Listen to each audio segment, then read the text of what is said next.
Tonight, we will discuss states.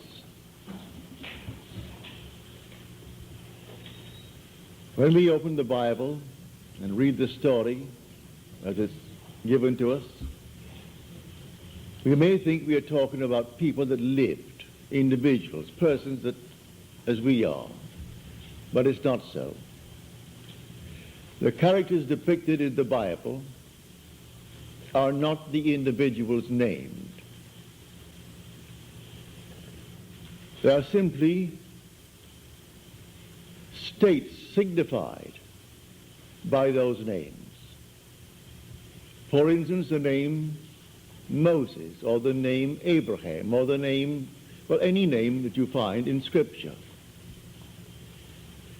They are not individuals, as you and I are.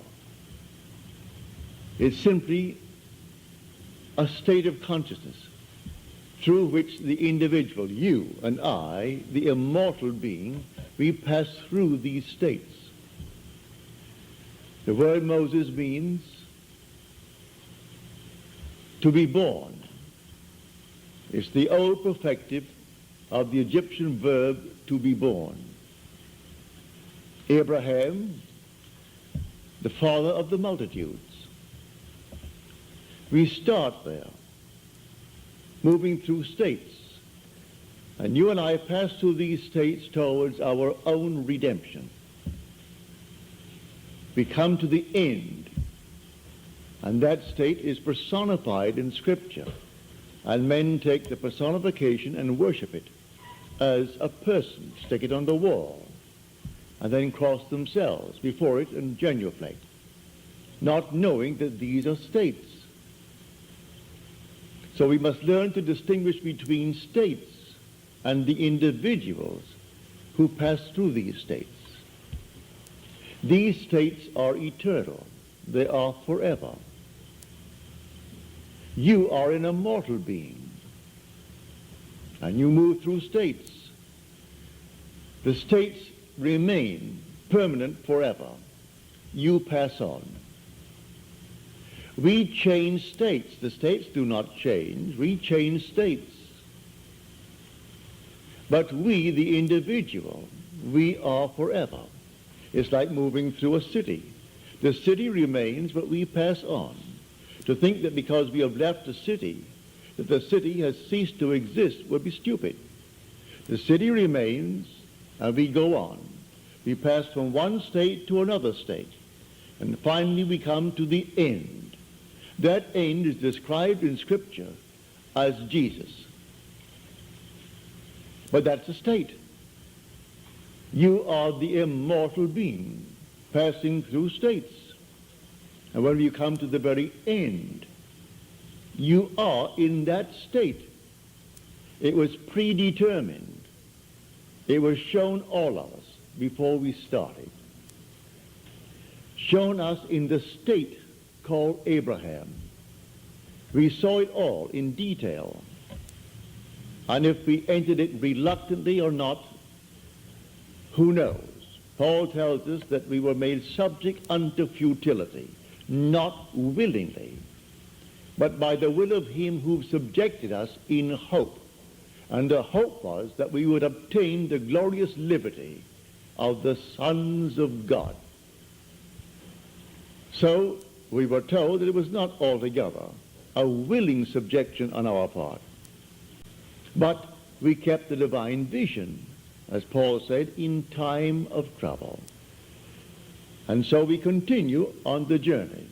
In this world, you and I can create states, but the spiritual states are eternal. We create a state here, it's not eternal. We create a state to deliver individuals forevermore. I create a state. Somebody asked me, will you hear that I am? And they name what they would like to be. All right? So that I must create the state. Knowing that he is now in a state that he dislikes, I must distinguish between the being and the state that he is in.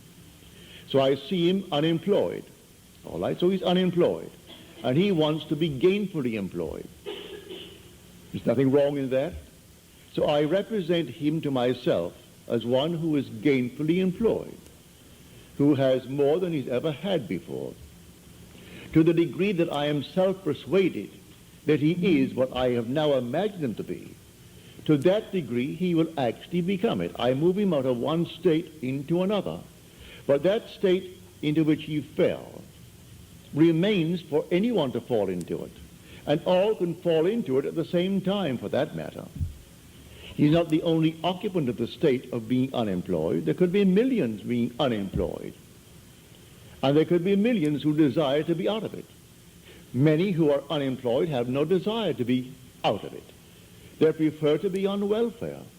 That's their desire. Perfectly all right. But if someone desires to be gainfully employed and to leave the state of being unemployed, you and I can create that state. Well, how do I create the state? By using my imagination. Imagination is not a state. It's the human existence himself. You are all imagination. And God is all imagination. You are God. And God is actually within you as your own wonderful human imagination.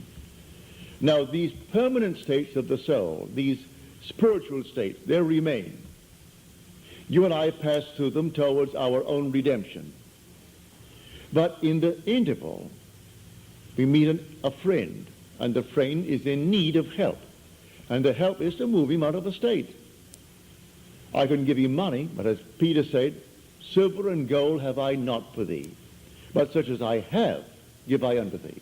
And he creates a state and takes the man from being a beggar, who's always begging on the corner, and puts him into a state where he jumps up with joy. He's now employed, not begging for money. So he didn't give him coins. He simply gave him a new state of consciousness. So I take you as an individual. I represent you to myself as the one that you would like to be. The one that I, if I were in your state, would like to be. I make it fit within what is known as the golden rule. I do unto others as I would have them do unto me. If I were in that state, would I like to be in some better state? Certainly. Well, then, do it to another.